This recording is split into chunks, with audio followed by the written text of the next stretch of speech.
पड़ता है। 3 बातें हैं, ठीक है। इन 3 बातों से सारी की सारी बात समझ में आ जाएगी। विचार क्या है, इस पर हमने एक बार बात की थी। विचार क्या है?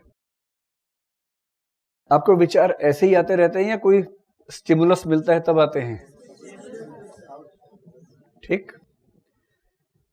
किसी उत्प्रेरक यानी कि स्टिमुलस की उपस्थिति में हमारा जो बौद्धिक आउटपुट होता है, इंटेलेक्चुअल आउटपुट या रिस्पॉन्स कह लीजिए,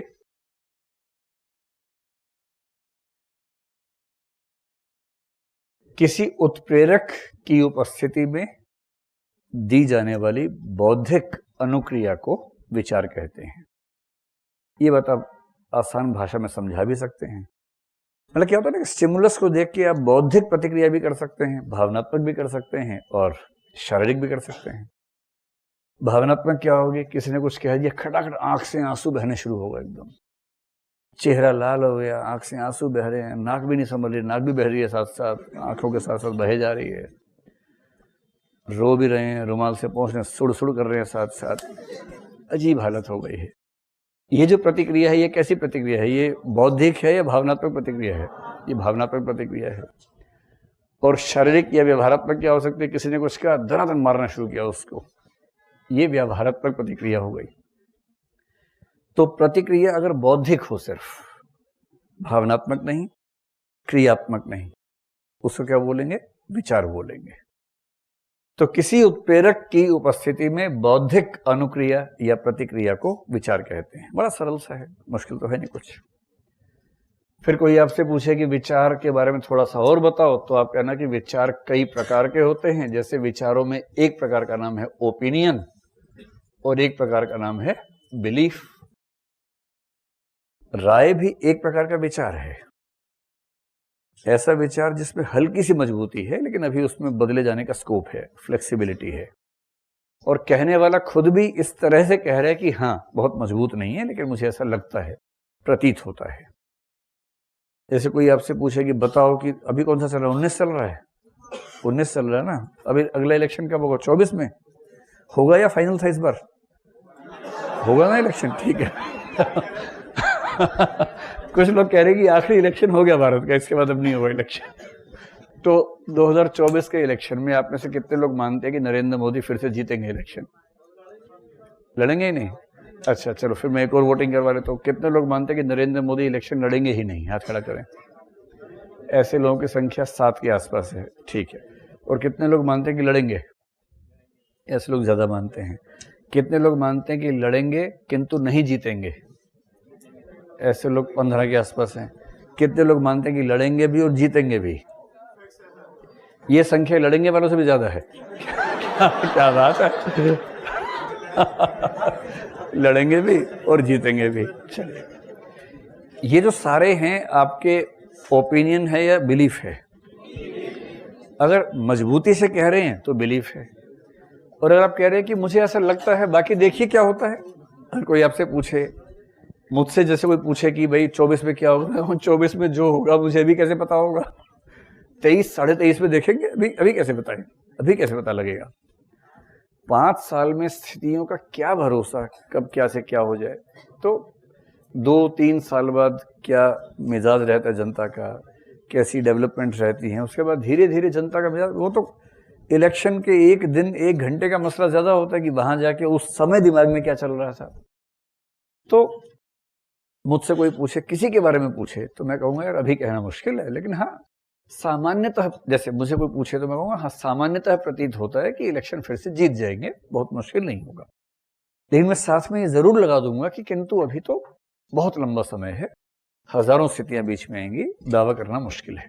तो मेरी राय में मैं जो कह रहा हूं वो राय है, ओपिनियन है। अगर आप भी उतनी फ्लेक्सिबिलिटी से कह रहे हैं तो आपकी भी राय है। यदि आपको लगता है कि नहीं ऐसा ही होगा, चाहे कुछ हो जाए, जीतेगा भी मोदी जीतेगा, अगर आप इस मूड वाले आदमी है तो आपकी राय नहीं, आपका विश्वास। लेकिन दोनों ही क्या है? विचार हैं। एक विचार जो कम मजबूती के साथ है, एक विचार जो ज्यादा मजबूती के साथ है, ठीक है। तो विचार के बारे में इतना लिख के आगे बढ़ जाइए। कोई कहे कि विचार पर निबंध लिखो, तो बोलना विचार कई प्रकार के होते हैं, सामाजिक विचार, सांस्कृतिक विचार, आर्थिक विचार। आपको तो पता है ये खेल कैसे खेला जाता है। इससे बिना मैंने बोलना विचार हर जमाने में हुए हैं। प्राचीन काल के विचार, मध्यकाल के विचार, आधुनिक काल के विचार। इससे बिना तो बोलना विचार हर देश में हुए हैं। अमेरिका के विचार, भारत के विचार, इंग्लैंड के विचार, ये विचार, चाइना के विचार, यहाँ के विचार। फिर विचार दो प्रकार के होते हैं, एक जो अंदर ही रह जाते हैं, एक जो बाहर भी आ जाते हैं। तो अंदर के विचार ये हैं क ख ग, और जो बाहर आ गए वो ये हैं क ख ग। निबंध तो आप किसी भी चीज पर लिख ही सकते हैं, मतलब किसी भी चीज पे लिख सकते हैं, तो उसमें क्या है, विचार पर लिख दीजिएगा। अब आइए असली बात पर, विचार का अभिवृत्ति पर क्या प्रभाव पड़ता है। चिंतन वो क्रिया है जिसका रिजल्ट विचार है।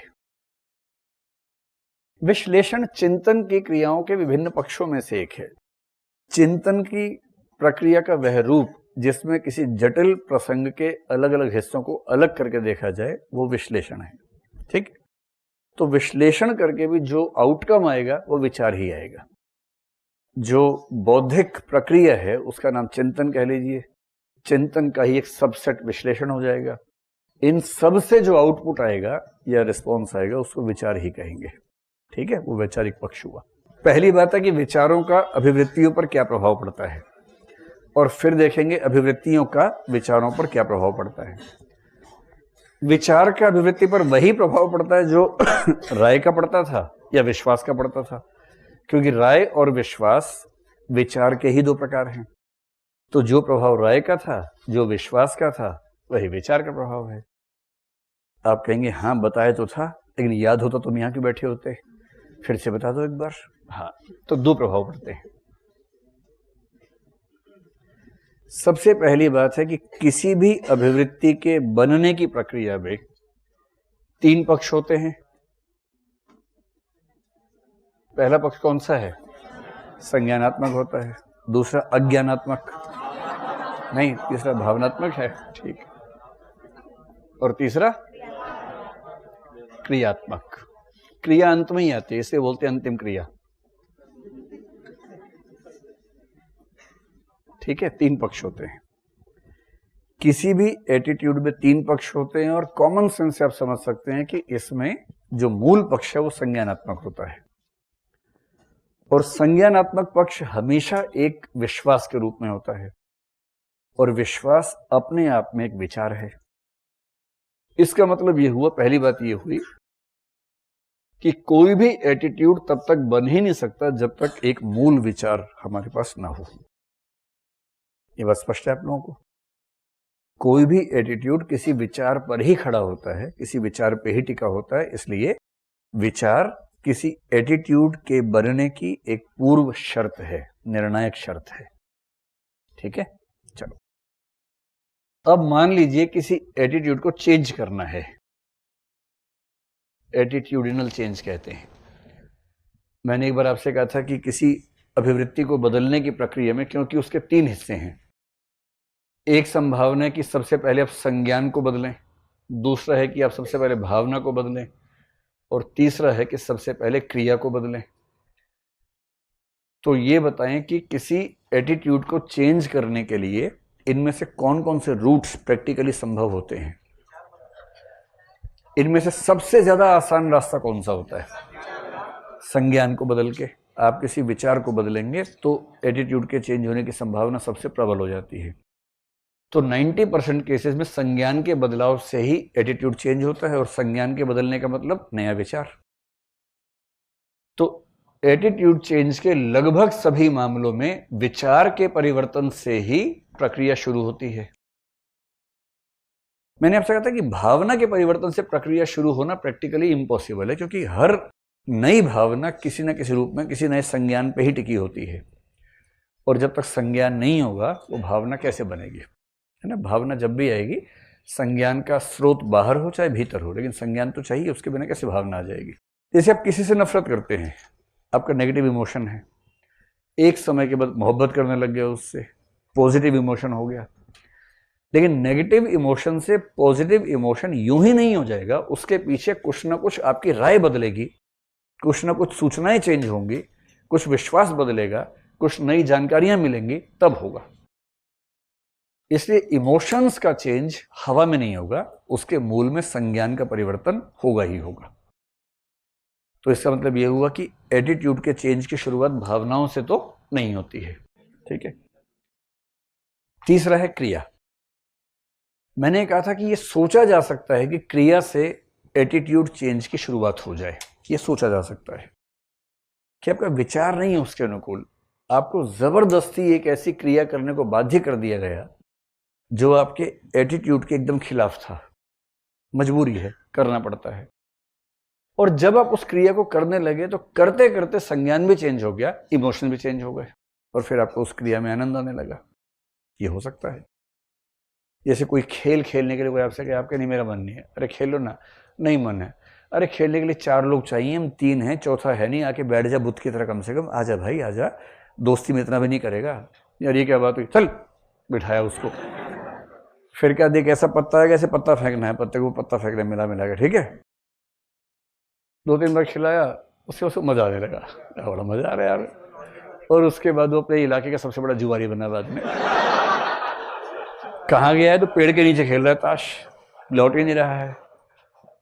तो उसका मन नहीं करता था, आपने जबरदस्ती एक क्रिया करवाई, और जब क्रिया करवाई तो धीरे धीरे उसके प्रति राय बदली, उसके प्रति इमोशंस आ गए। नॉनवेज का भी कुछ भी। तो मूल बात ये हुई कि एटीट्यूड बनता है तो संज्ञान यानी विचार से बनता है। एटीट्यूड के चेंज के कम से कम 90% मामलों में उस चेंज की शुरुआत विचार के परिवर्तन से होती है। ये दोनों निष्कर्ष स्पष्ट हैं आप लोगों को एकदम? थोड़ा जोर से बोलो, ऐसा लगना चाहिए कि समझ में है। ठीक है। हाँ, ये अकेली ऐसी आवाज है। अंग्रेजों के जमाने में ऐसी आवाज होती ना तो पहले ही चले जाते अंग्रेज।